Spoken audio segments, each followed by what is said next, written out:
Hey guys, Mario here, otherwise known as Y2 on the interwebs, and welcome to Reboot Review. So yeah, like I said, I read 11 comics this week, and here's the last 3. Let's start off by talking about Superman, number 1. This book takes place in the present time of the new DC universe. Superman's already been well established, and he has the official suit and cape and all that stuff. And his powers are more developed, he's more powerful. He's actually more of the Superman that we are all familiar with at this point in time. However, there are some differences. Not really to Superman's character. Well, that's not true. He still got like a bit of a chip on his shoulder, but that's a good thing.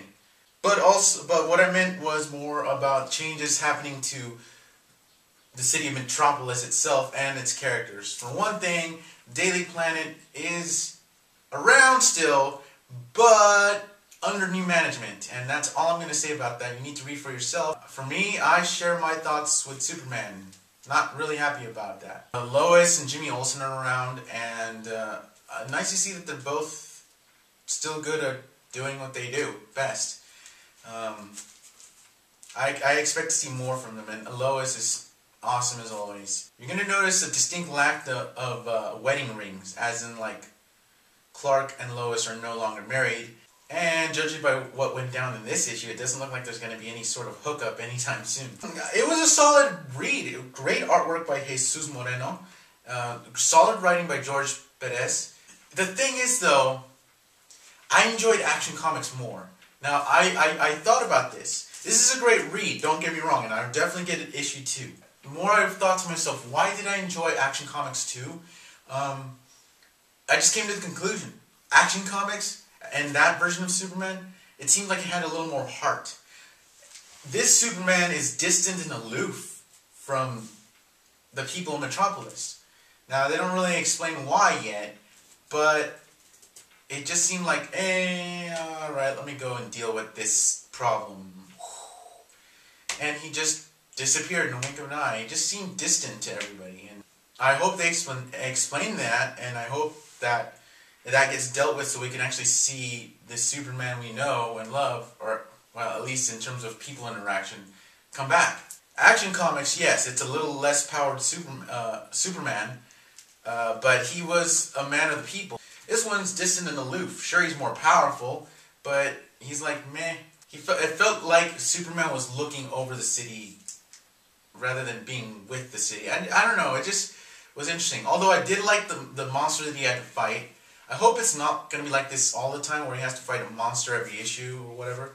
But for the first issue, it was okay, and it was definitely a threat that younger Superman couldn't have handled. It seems like this is an RPG, and Superman back then was like a level 10 Superman, and he had to fight level 10 enemies, whereas this Superman's probably like at epic levels, and he has to fight similar enemies. If anything, this was a good standalone issue. I mean, sure, it had things that will carry on over as far as Superman's personal life is concerned, but as far as like any overreaching threat, no, this is kind of a one and done thing. I don't know what's going to happen next issue. I will pick it up, and hopefully there is an overarching threat looming on the horizon. Sure would be nice. Next up is a book that took me a while to get a hold of, but I'm finally glad I did. Nightwing number 1. Batman doesn't seem to have changed much, or his little universe anyway. They do mention that Dick Grayson was Batman, and now he's not. And now he went back to being what he's best at, being Dick Grayson, being Nightwing. I gotta tell you, you can definitely tell differences between Dick and Bruce. The same lighthearted, good-natured, good-humored feel that Dick Grayson has is very much captured in this issue.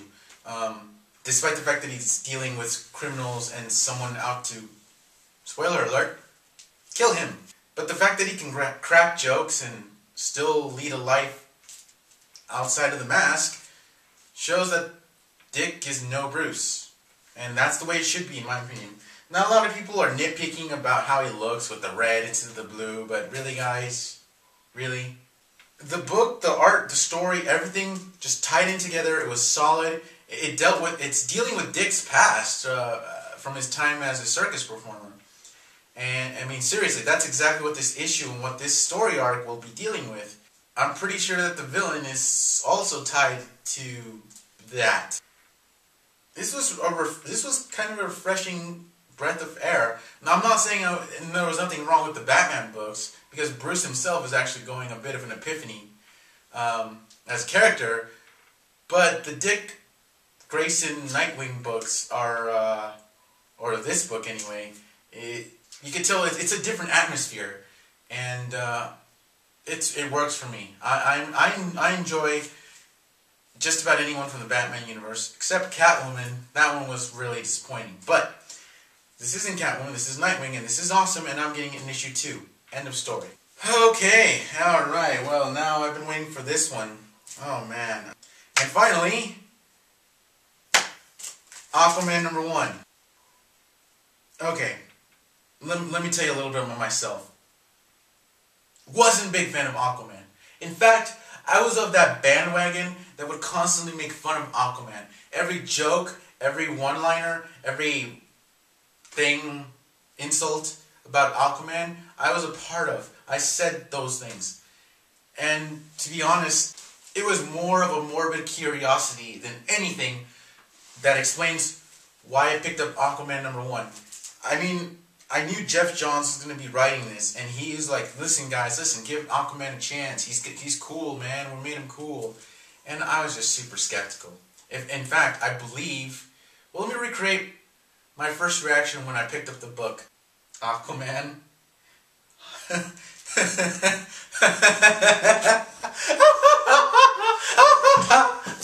So yeah, and that was before I read the book.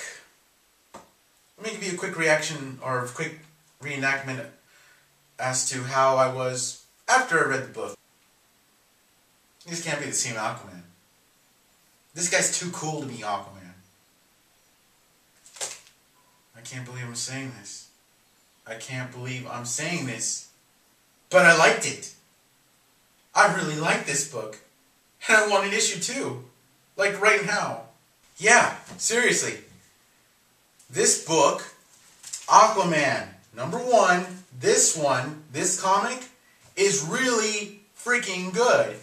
Artwork was amazing. It had the distinct look that works for this Aquaman.